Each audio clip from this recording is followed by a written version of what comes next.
Hola a todos, bienvenidos a Questio Podcast. Agradecemos a todos los que están sintonizando este canal. Bueno, vamos a empezar. El día de hoy vamos a hablar de la bioética. La bioética proviene del griego y está conformado de dos palabras, bios, que significa vida, y ethos, que significa ética. Por lo tanto, lo podemos traducir como la ética de la vida. A la persona a la que se le reconoce este término de bioética es a Van Rensselaer-Potler en 1970, pero realmente la primera persona que lo dijo fue un pastor protestante y filósofo alemán llamado Fritz Jack en 1927. La ética es una de las disciplinas más prácticas en la filosofía y vamos a ver que la bioética comparte justamente este carácter práctico. El día de hoy vamos a hablar de tres temas. El primero lo va a presentar la maestra Mari Carmen Villa, que va a ser de los 4 principios bioéticos.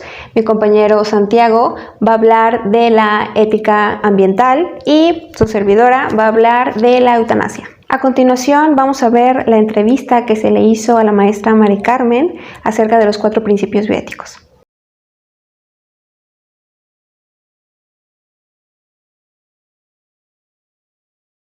Porque la bioética es una disciplina en cierto modo bastante nueva que se encarga como de estudiar los aspectos éticos, morales de todo el accionar a través de las ciencias de la vida y que tienen su impacto pues en todas las áreas de la vida de nuestro medio, de nuestro planeta, ¿no? Desde las personas, en los temas de salud, hasta toda la vida del planeta, las plantas, los animales, los ecosistemas, ¿no?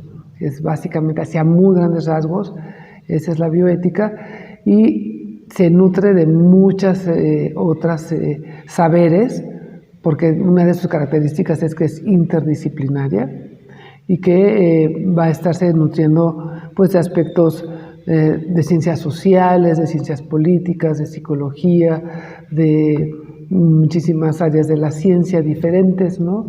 Para integrar y saber. Porque la bioética no se puede separar pues, de los hechos biológicos, ¿no? Que es lo que estamos analizando, cómo es el efecto de nuestras conductas sobre los hechos biológicos y naturales que nos rodean y que nos conforman.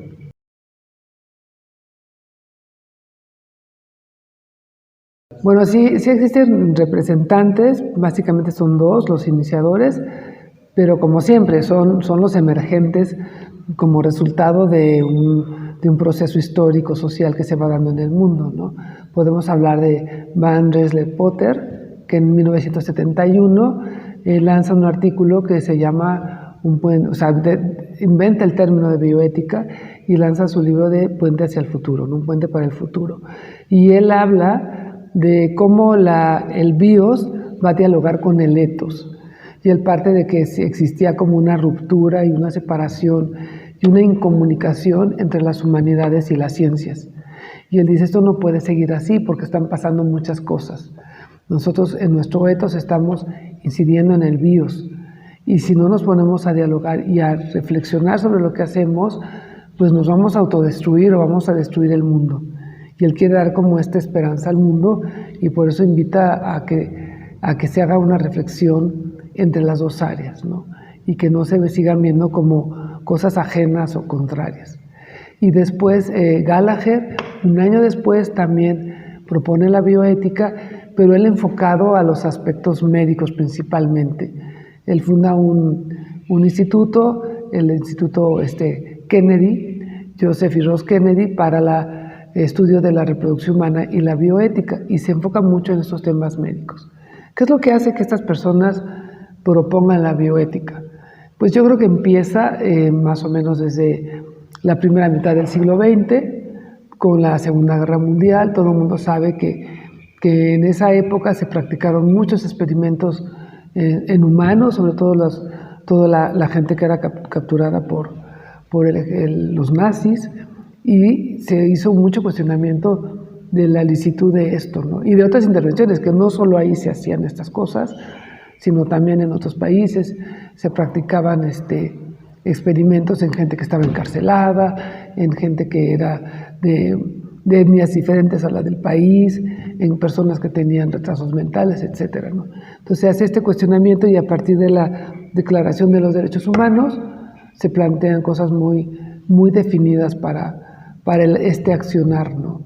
Pero también se acompaña de una época de mayor secularización, donde ya la iglesia y las creencias religiosas no tienen tanto peso hegemónico, sino que poco a poco se va avanzando hacia la pluralidad y se requiere de un diálogo, ¿no?, para tomar decisiones. Y la bioética, pues ante todo es dialógica, ¿no?, y busca consensos.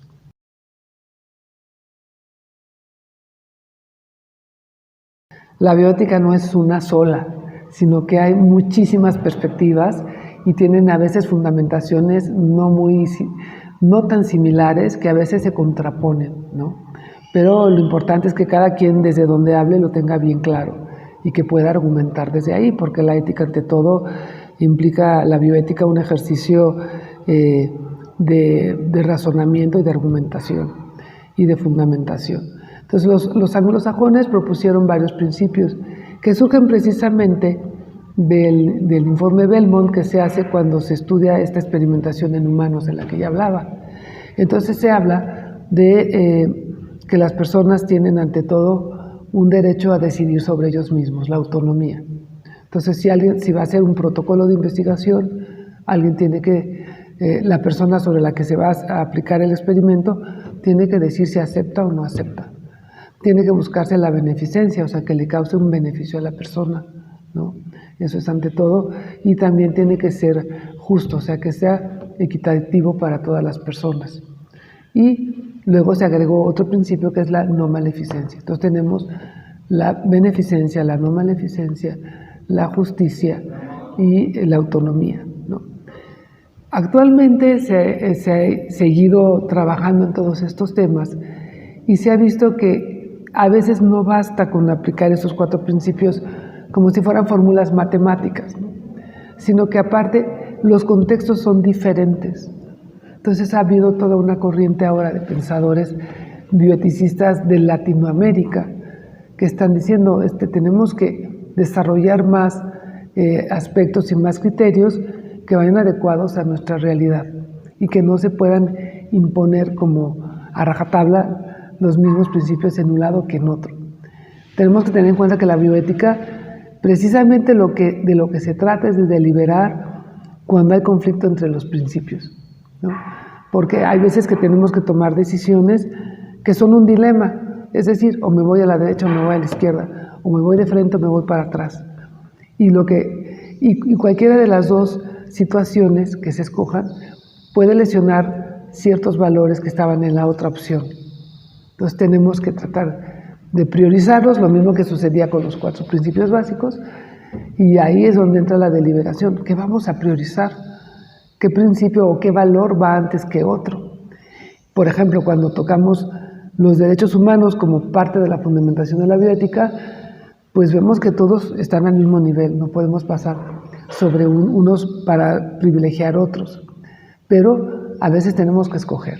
Entonces, se trata de generar el mayor beneficio, el menor daño, eso es algo que sí nos puede orientar, y tomar en cuenta a todos los agentes involucrados en el caso, contextualizar, tomar en cuenta las circunstancias particulares de esos agentes, de esa problemática que queremos decidir, y dialogar entre todos los involucrados o los representantes de los involucrados para tomar la mejor decisión. Sería un poco la problemática, que suena como muy reducido, pero implica muchísimas cosas.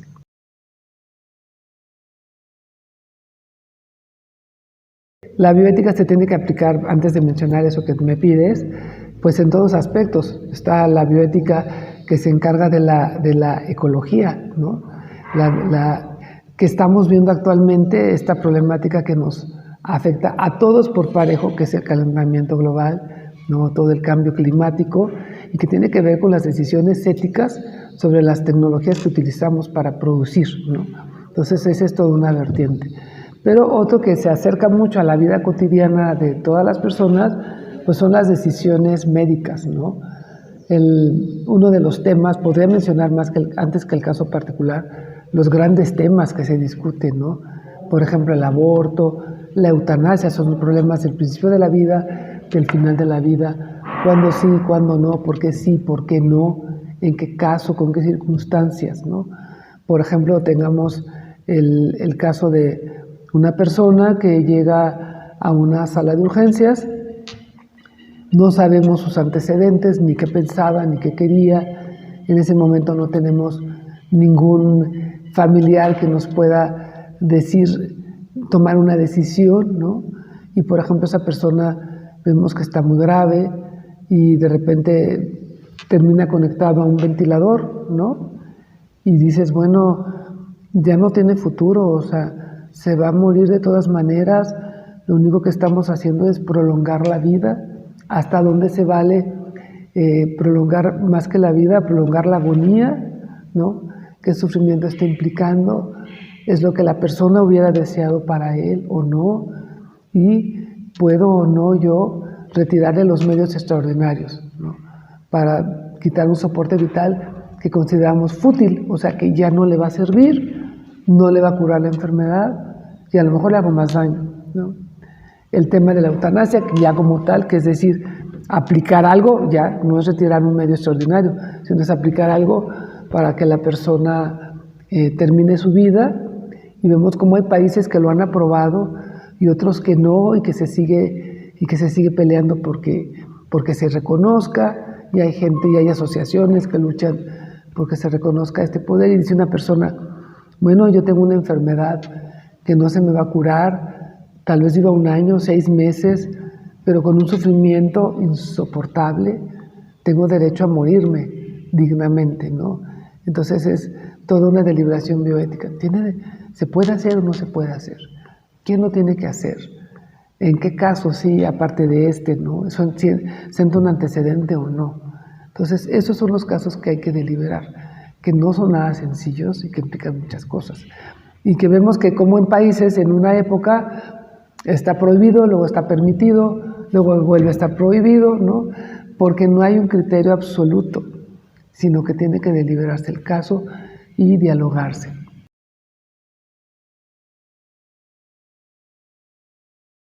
En principio general, todos deberíamos saber de bioética, porque, por ejemplo, la bioética, sobre todo hablando de los aspectos humanos, pues se fundamenta en gran parte en los derechos humanos. No podemos pensar bioéticamente si contraponemos los derechos humanos. Entonces, si no conocemos nuestros derechos, no los podemos defender, ¿no? Entonces, el saber de bioética también nos ayuda a defender esos derechos, pero también a tomar decisiones. Y tomar decisiones que nos dejen tranquilos. Porque a veces estamos en esa encrucijada moral que si lo hago o no lo hago, y si lo hago y luego me quedé con culpas, etcétera, ¿no? Entonces yo creo que eso ayuda muchísimo. Todos nos vamos a enfrentar en un momento a nuestra propia muerte o a nuestra propia enfermedad o la de un ser querido sobre la que hay que tomar decisiones, y yo creo que es muy útil saberlo. Ahora, también en procesos de salud que no necesariamente nos lleven a la muerte, ¿no? Simplemente el que tú tengas que firmar una carta de consentimiento informado para que te realicen un procedimiento, pues saber que sí es bien importante que lo entiendas, ¿no? Y saber cuándo puedes rechazar algo y no aceptarlo. Porque todavía en la medicina, aunque ha evolucionado y están las cartas del derecho del paciente, el derecho del médico, en las instituciones sobre todo, o muchos médicos en su práctica privada, tienen la idea de ejercer con este paternalismo sobre el paciente y considerar que el paciente no sabe, no entiende y que se enojan si se les cuestiona y que el paciente tiene que hacer caso. Y esto no es así. El paciente tiene que estar informado, tiene derecho a estar informado, el médico tiene la obligación de informar, de dialogar y de entre los dos llegar a tomar decisiones, ¿no? Entonces, esa es una parte fundamental por la cual la gente debería tener esta información y no pensar que necesariamente se pone absolutamente en manos del médico y que no solo en manos del médico, en decisiones del médico, sin estar involucrado. Y yo creo que también eso pues aligera la práctica del médico, ¿no? Que él pueda tomar las mejores decisiones junto con el paciente. Y lo otro pues también porque yo creo que ahora hay más conciencia que antes. Ergo, los árboles que talaron este año, ¿no? Que fue como un símbolo porque fueran los únicos que se han talado. se han talado miles de árboles en narices de la gente en otras décadas y nadie ha dicho nada. Pero en la actualidad la gente tiene conciencia, tiene conocimiento más ecológico del ambiente y de los derechos que tenemos a disfrutar de un ambiente sano y del respeto que merece la naturaleza. Y aquí empieza todo el cuestionamiento ético y filosófico de no vernos como el centro del universo, los humanos, ¿no? Sino donde somos parte de esta vida que está en el planeta y éticamente qué nos implica eso, ¿no? Entonces yo creo que la bioética debe ser un tema de educación básica para la población en general.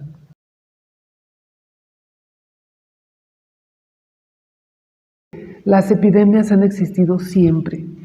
La gente estaba tan convencida de que si los chinos lo hicieron a propósito y que si no sé qué. Si tú lees la historia de las epidemias y la evolución de las epidemias, pues siempre nos hemos enfermado de los animales. Ya hay virus, ahorita acaba de salir el virus que si había gripe aviar o no, que hasta ahorita ha sido una gripe que se contagian entre las aves nada más y que algunas personas que están en contacto con ellos se han contagiado, pero no ha pasado, no ha mutado a transmitirse de persona a persona. Entonces sí se tiene que tener todas las medidas que sean posibles, bueno, más bien que existen para proteger, ¿no?, a la gente de no adquirir estas enfermedades de los animales, ¿no?, y de regular el consumo, el contacto, porque sí existe ese riesgo. Pero eso también viene desencadenado por el desequilibrio ecológico que hay.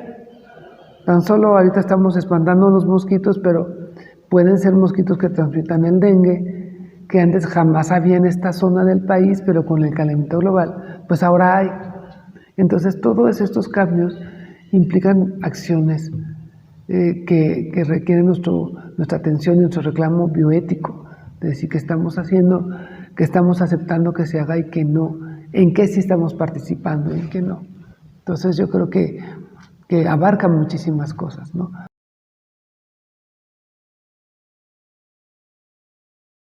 Otro tema que está ahorita desarrollándose, que la UNESCO en su sección de bioética está desarrollando una recomendación muy importante para toda la bioética sobre las neurotecnologías.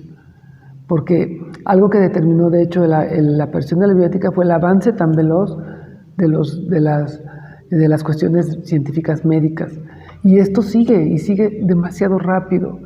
Ya se hizo una recomendación sobre la inteligencia artificial, que abarca no solo los temas de vida, sino muchísimas cuestiones sociales, por ejemplo, con los algoritmos, con las propagandas, etcétera. Pero las neurotécnicas también tienen muchísimas implicaciones porque se pueden hacer intervenciones en el cerebro de las personas para reparar ciertas facultades que se han perdido, ¿no?, ciertas capacidades, pero que podrían dar lugar a que se usaran de otra manera. Entonces, ¿y dónde está el límite de cómo se usa las nuevas tecnologías que hay? Y ese es el tema bioético, cómo no pasar esa línea, tenerla clara antes de dar el paso. Aunque a veces dicen que la bioética va un poco atrás corriendo, porque claro, los desarrolladores pues, avanzan y avanzan, ¿no? A veces sí se cuestionan y a veces no, pero por eso se tienen que hacer esas recomendaciones bioéticas a nivel global. A continuación vamos a hablar sobre este tema de la ética ambiental y para eso me gustaría compartirles una anécdota. Sucede que cuando era pequeño viajaba con mi familia de San Francisco del Rincón para acá y en ese trayecto entre San Pancho y León pues estaban las instalaciones de la Química Central de México y a mí me llamaba la atención cómo de las grandes chimeneas que había pues salían grandes cantidades de humo y a mí me daba coraje. Si bien al inicio no sabía pues qué era todo lo que trabajaban ahí, sí me daba coraje ver todo ese humo que salía. Ya con el paso de los años y algunos reportajes que salieron en el periódico, me di cuenta de que los productos que ahí se producían pues eran altamente dañinos para la salud. De hecho, uno de los apodos que se le puso a ese lugar pues era el Chernobyl de Guanajuato. Han pasado varios años desde que la Profepa clausuró esas instalaciones, específicamente el 4 de junio de 2014, y actualmente todavía quedan algunos residuos de la montaña de cromo hexavalente que se situaba atrás de esa química, causando grandes daños, principalmente cáncer en niños y adultos mayores. Esta situación me lleva a mí a reflexionar cuál es el papel que han jugado las autoridades a la hora de tomar cartas en el asunto con los abusos que se hacen al medio ambiente y que de alguna manera pues, repercuten en la salud, en la vida de las personas. En nombre de la idea de progreso que se hereda por la modernidad, se han explotado los recursos naturales de manera indiscriminada, lo que ha traído severas consecuencias para el hombre y para su entorno, para los demás seres vivos. En la teoría, ese progreso implicaba que poco a poco, como humanidad, iríamos caminando hacia la construcción de un mundo mejor, pero en la práctica, ese progreso ha sido guiado por unos cuantos y no para el beneficio de todos, sino nada más para su propio beneficio, de alguna manera pues un interés egoísta. Con esto nos damos cuenta de que es vulnerado uno de los principios de mayor importancia para la ética, la justicia. En este momento me gustaría mencionar el problema que sucedió hace algunos meses con la sequía, principalmente en esta zona del Bajío de México. En el sector agrícola hay grandes productores que tienen recursos, tecnología para hacer frente a las situaciones climáticas desfavorables. Por ejemplo, sistemas de riego más avanzados que permiten hacer uso de agua de los pozos o el riego por goteo que permite administrar de mejor manera el agua. Y por el otro lado están aquellos productores que dependen de los ciclos de la lluvia para que sus cultivos puedan darse. Ahí yo pude ubicar que los factores climáticos producidos principalmente ahora por el calentamiento global afectan en mayor medida a aquellos productores que no cuentan con los suficientes recursos para que sus cultivos puedan darse. Y ahí ya vemos también, si lo llevamos a un ámbito más general, que los problemas derivados del calentamiento global repercuten y causan más estragos en la vida de aquellos que no tienen tanto acceso a recursos más avanzados, a recursos más especializados. Podemos ver, por ejemplo, que en esos estragos, producto del calentamiento global, aumenta la brecha, las desigualdades entre las personas.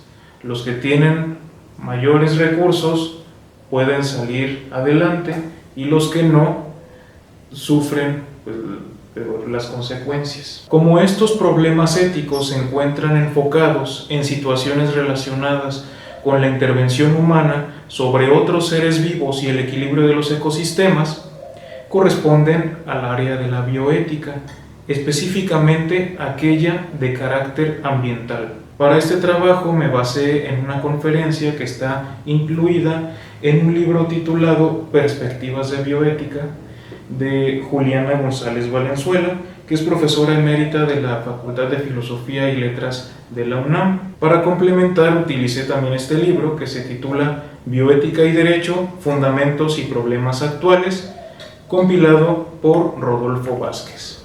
Hay que decir que ética ambiental es un nombre que engloba diferentes posiciones de pensamiento en lo que refiere a la relación del ser humano con el ambiente. Por ejemplo, algunas posturas tienden a promover actitudes de aversión a los cambios o modificaciones que los seres humanos realizan en la naturaleza.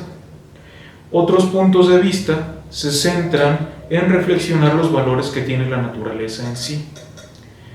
Para efectos prácticos de este podcast, tomaremos dos vertientes principales de la ética ambiental, la antropocéntrica y la ecocéntrica. La perspectiva antropocéntrica es la preocupación por la naturaleza basada en los beneficios que nuestra especie recibe de la misma. Por el otro lado, la perspectiva ecocéntrica habla de que la naturaleza tiene un valor intrínseco y el ser humano se percibe a sí mismo como parte de esa naturaleza, no como un agente superior, sino como miembro también de una cadena evolutiva en la que todos los seres vivos se relacionan entre sí. Hay que decir que el problema central de esta ética ambiental es definir en qué consiste la responsabilidad de cada individuo para mantener los cruciales servicios naturales que los ecosistemas proveen a la humanidad. Derivado de los dos enfoques que ya mencioné, surgen tres dilemas éticos principales que rigen la discusión en esta ética ambiental.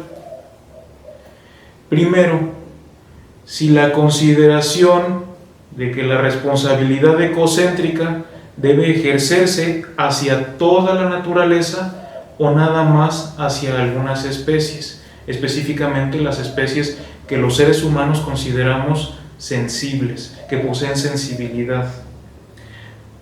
Segundo dilema, la consideración de que tenemos una responsabilidad como seres humanos hacia los miembros de nuestra propia especie, los de la generación actual o los de las generaciones posteriores. Tercero, la convicción de que las dos responsabilidades previamente discutidas tienen componentes igualmente indispensables de nuestro comportamiento hacia la naturaleza, para beneficio de todos los integrantes de nuestra especie. El tercer dilema implica la convicción de que las dos responsabilidades previamente discutidas tienen componentes igualmente indispensables de nuestro comportamiento hacia la naturaleza, para beneficio de todos los integrantes de nuestra especie. Aquí ya estamos hablando también de una perspectiva de lograr la justicia para todas las personas, que realmente los recursos naturales, los beneficios que recibimos de la naturaleza puedan ser distribuidos entre todas las personas, principalmente aquellas de mayor necesidad. A tenor de este dilema surge también lo que conocemos como desarrollo sustentable, que es el respeto de la integridad de los sistemas ecológicos para el bienestar de las generaciones presentes y futuras. Vemos ahí en esa idea, en esa noción de desarrollo sustentable, que hay sí una preocupación para preservar la especie humana, para cubrir las necesidades que tenemos como personas, pero también un interés de que el equilibrio ecológico siga a través de los años. Con esto que les acabo de platicar, surgen algunas preguntas que sería conveniente reflexionar. Primero, ¿qué elementos componentes del bienestar social valuamos de manera prioritaria? ¿Qué tipo de seres humanos pretendemos ser? ¿Qué tipo de vida queremos vivir? ¿Cuál es nuestro lugar en la naturaleza? ¿Qué mundo es el que queremos para desarrollarnos como especie? Hay diferentes maneras de abordar estas preguntas, estas problemáticas que trabaja la ética ambiental. Algunas podrían ser religiosas, otras más cientificistas. En nuestro caso, como filósofos, la concepción ética que integra una relación de respeto y cuidado del entorno material es considerarnos como producto de una evolución, como miembros que compartimos genes con otras especies, que venimos de un ancestro común en el que nos hermanamos de alguna manera plantas, animales, personas. Y si nosotros hemos desarrollado más esta parte de la racionalidad, pues es precisamente para cuidar de los demás seres vivos que han desarrollado otras capacidades. Entonces, de lo que hablamos es de tener verdaderamente una actitud humilde en la que nos relacionemos unos con otros, humanos con humanos, animales con humanos, plantas con humanos, que nos permita vernos también necesitados unos de otros para poder sobrevivir y dejar de lado estas tendencias de querer hacer uso de los otros para mi propio beneficio. A continuación vamos a hablar del último tema del día de hoy, que es la eutanasia. La palabra eutanasia proviene del griego, de dos palabras, que es eu y thanatos. Eu significa bueno y thanatos significa muerte. Entonces, como tal, la podemos traducir a una buena muerte. La doctora Asunción Álvarez del Río, cito, define la eutanasia como la situación en la que una persona que está sufriendo mucho por una enfermedad incurable prefiere morir y pide ayuda a un médico para llevar esto a cabo. Esto abre el debate de si es éticamente correcto interferir en el proceso natural de la muerte de un paciente que está sintiendo mucho dolor o dejar que las cosas ocurran como deben ocurrir, que es no interferir con este proceso natural.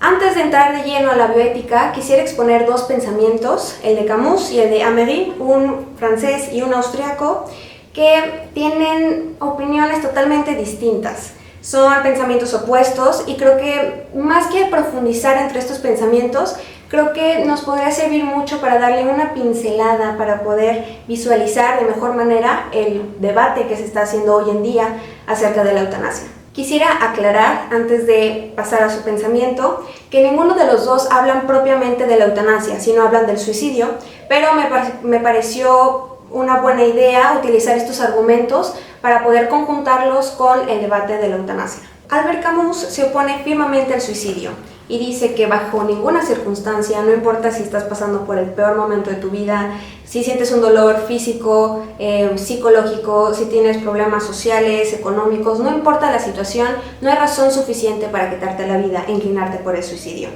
El suicidio entonces es rendirse ante el absurdo. Y para entender esta gran acusación que hace Camus, hay que entender qué es el absurdo.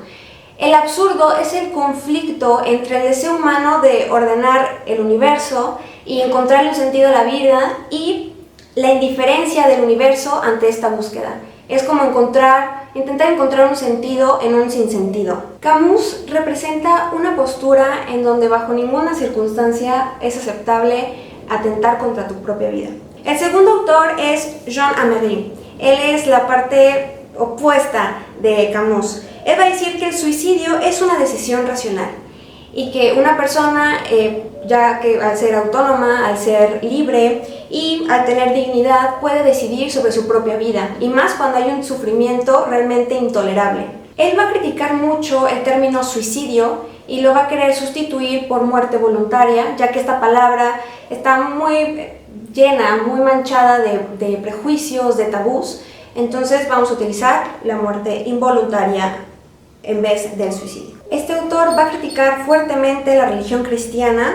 Específicamente, una de sus críticas más importantes es del principio de no matarás, ya que en primera invalida todas las circunstancias que conlleva que una persona se quite la vida, y dos, juzga injustamente al suicida y lo cataloga como un doble homicidio. Él va a decir que gracias a esta autonomía, la persona puede decidir con razones suficientes quitarse la vida, y si no fuera así, si una persona no estuviera en su total libertad de hacer esto, su vida no le pertenecería y por lo tanto le pertenecería a alguien más, que en este caso lo pone como a Dios. El suicidio va en contra del instinto de autopreservación, o este instinto más primitivo, más animal, de seguir sobreviviendo. Pero él lo va a justificar el suicidio porque va a partir de lo más inherente del ser humano, que él va a decir que es la autonomía, no lo natural, que es este instinto de supervivencia. Primero que nada, debemos diferenciar entre dejar morir y ayudar a morir. En el primer grupo, que es dejar morir, están los casos en donde se mantiene con vida al paciente por medio de cosas artificiales, que puede ser la oxigenación, la nutrición, etcétera, que puede ser el coma, los estados de mínima conciencia, el estado vegetativo, la muerte cerebral. Lo que a nosotros nos va a interesar es en ayudar a morir. Los defensores de la eutanasia piensan que no es correcto imponerse ante la decisión de un ser humano racional que está sufriendo y que decide no vivir. Al negar este derecho de la eutanasia, se estaría yendo en contra del principio de autonomía. Y para dar un pequeño repaso de lo que la maestra Mari Carmen ya dijo, los 4 principios bioéticos es el principio de autonomía, el principio de beneficencia, el principio de no maleficencia y el tercero, el principio de justicia. Si se va en contra del primero y se niega la eutanasia, se estaría negando la capacidad del paciente de decidir acerca de su propia salud, de no poder rechazar o aceptar alguna intervención médica. También, si se rechaza, se estaría optando por el principio de no maleficencia, que no se estaría cumpliendo, ya que se causaría un daño innecesario en el paciente, que en este caso sería un sufrimiento intolerable.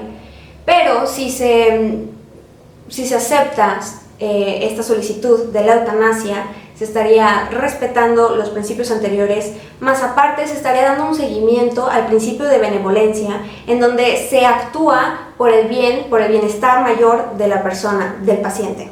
La legislación del derecho a la eutanasia es importante, ya que se propondría como una opción en momentos críticos donde el dolor es intolerable, y así se respetaría y se reconocería la libertad del paciente. El médico va a tener un papel muy importante en estos casos, ya que ellos van a ser los que anuncian la nuncius mortis, que se traduce a punto de morir. Es el tramo final de la vida del paciente, donde se va a tener que decidir qué acciones se van a tener que llevar a cabo. Por eso, el médico debe de tener una gran precisión en diferenciar prolongar la vida y prolongar la agonía. El encarnecimiento terapéutico es equivalente a la prolongación de la agonía.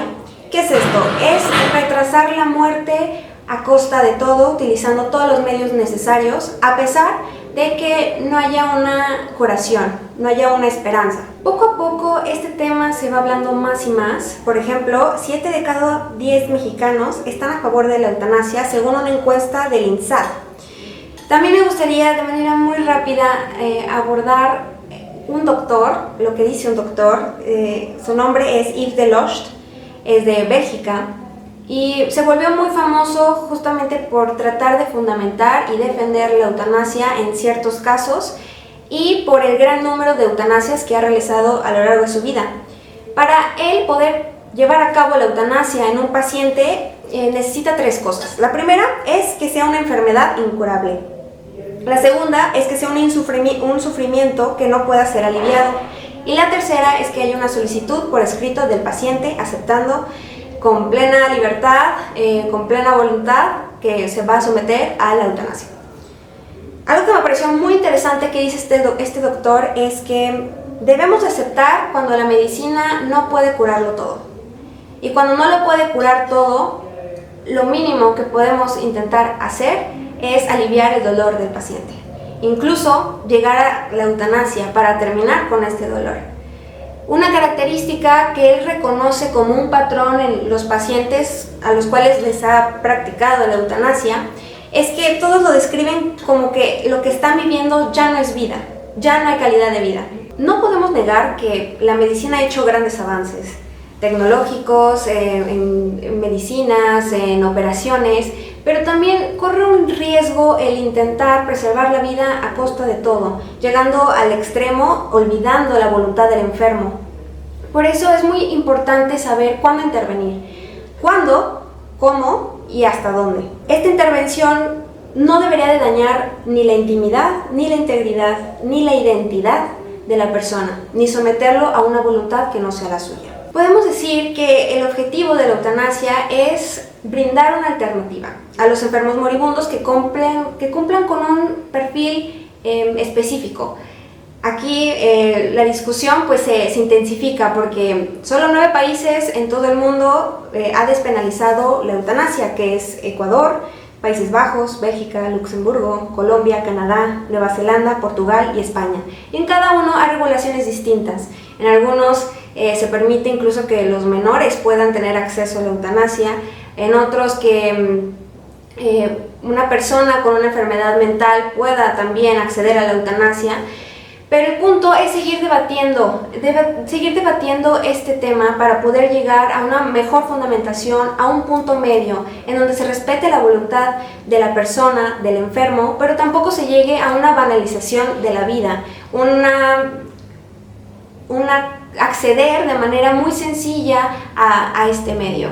Muchas veces, al quedarnos en lo abstracto, rechazamos o nos alejamos de las realidades concretas. Claro que estaría increíble que nadie tuviera que escoger esto, porque es una decisión muy complicada, pero no podemos negar una realidad, negar ciertas situaciones críticas extremas, muy sensibles, en donde creo que la persona, esto ya es más personal,